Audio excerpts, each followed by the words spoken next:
Kalau Anda lihat ke langit malam, pernah nggak sih kepikiran, ini semua tuh sebenarnya terbuat dari apa? Nah, hari ini kita bakal coba cari jawabannya. Kita akan bedah pemikiran brilian dari seorang peraih Nobel, Frank Wilczek, buat mengungkap kunci-kunci rahasia dari realitas kita. Kita mulai dengan sebuah ide yang, wow, radikal banget. Coba bayangin, dari kita masih bayi, kita tuh buru-buru pengen ngertiin dunia. Tapi, gimana kalau cara kita belajar itu justru bikin kita salah paham? Frank Wilczek mau ngingetin kita, kalau mau benar-benar ngerti, kita harus siap buat belajar ulang dan ngeruntuhin asumsi-asumsi yang paling dasar sekalipun. Jadi, gimana caranya? Gampang. Kita bakal jadi detektif kosmik.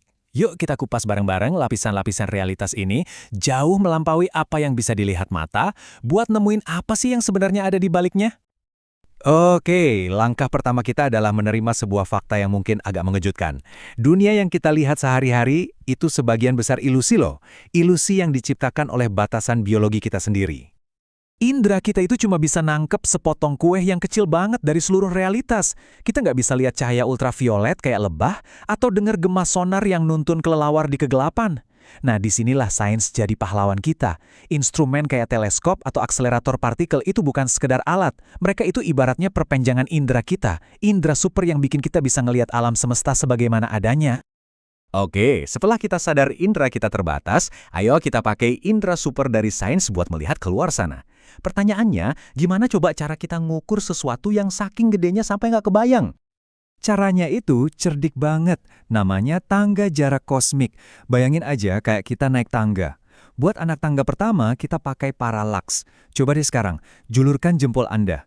Terus lihat pakai satu mata, lalu ganti mata satunya. Lihat kan jempolnya geser? Nah, otak kita pakai pergeseran itu buat ngukur jarak.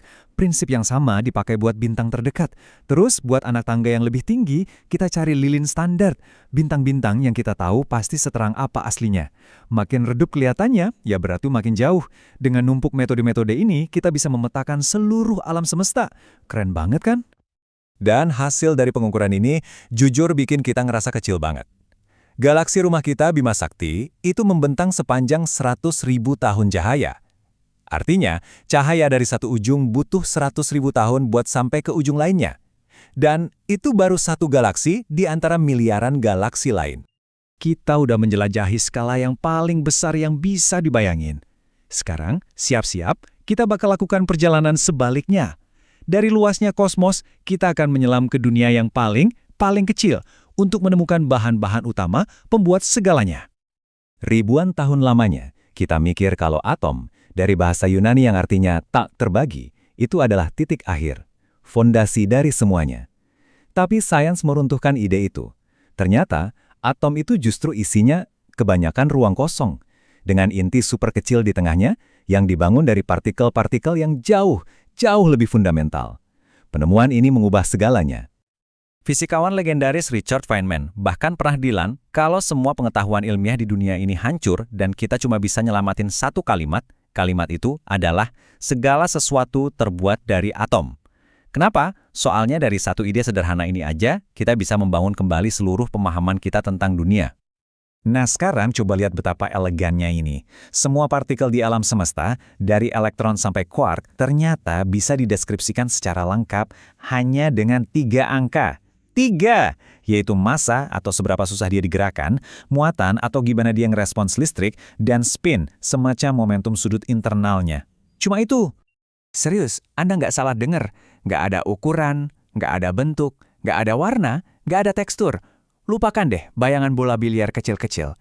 Bayangin partikel fundamental itu sebagai sebuah titik, sebuah konsentrasi murni dari 3 sifat tadi di satu lokasi di angkasa. Oke. Kita udah punya bahan-bahannya nih, partikel-partikel titik dengan 3 sifat. Tapi gimana caranya mereka ngobrol satu sama lain? Apa yang bikin mereka tarik-menarik atau tolak-menolak? Nah, sekarang saatnya kita bahas aturan main di alam semesta. 4 gaya fundamental. Tapi, untuk ngertiin gaya-gaya ini, kita butuh satu ide lagi yang benar-benar mengubah cara pandang. Medan. Coba bayangkan seluruh alam semesta ini kayak lautan yang luas dan tenang. Nah, yang kita sebut partikel itu sebenarnya cuma riak atau gelombang kecil di lautan itu. Setiap jenis partikel punya lautannya sendiri atau medannya sendiri yang memenuhi seluruh ruang. Jadi, partikel itu bukan benda, tapi getaran dari sebuah medan. Dan dari interaksi medan-medan inilah, lahir 4 gaya yang mengatur segalanya. Ada elektromagnetisme yang bikin lampu Anda nyala, gaya kuat yang ngikat inti atom biar nggak pecah, gaya lemah yang jadi sumber tenaga matahari, dan tentu saja gravitasi yang nahan kita tetap di bumi dan bikin galaksi tetap utuh. Setelah dengar semua penemuan ini, kita mungkin ngerasa, wah kita udah deket nih buat paham segalanya. Tapi ironisnya justru sebaliknya. Semakin dalam kita melihat, semakin besar misteri yang kita temukan. Kisah detektif kita ini baru aja masuk babak yang paling bikin penasaran. Dan ini dia, misteri terbesarnya. Siap? Semua yang pernah kita lihat, semua yang pernah kita sentuh, setiap bintang, setiap planet, Anda, saya, itu semua ternyata hanyalah 5% dari total isi alam semesta. 5%. Jadi 95% sisanya apaan dong? Kita kasih nama keren, materi gelap dan energi gelap. Tapi itu sebenarnya cuma cara lain buat bilang kita sama sekali nggak tahu itu apaan. Kita nggak bisa lihat, nggak bisa sentuh. Kita cuma tahu mereka ada karena efek gravitasinya kelihatan narik-narik dan dorong-dorong galaksi. Memecahkan teka-teki raksasa ini adalah misi terbesar dalam fisika saat ini. Jadi, pertanyaannya, apa kita ada di ambang pintu buat mecahin misteri terbesar alam semesta? Mungkin aja ya. Yang pasti, perjalanan ini ngingetin kita kalau sains itu bukan soal punya semua jawaban. Sains itu adalah soal keberanian untuk terus bertanya. Sebuah petualangan tanpa akhir untuk memahami tempat kita di alam semesta yang luar biasa ini. Terima kasih sudah ikut dalam perjalanan ini.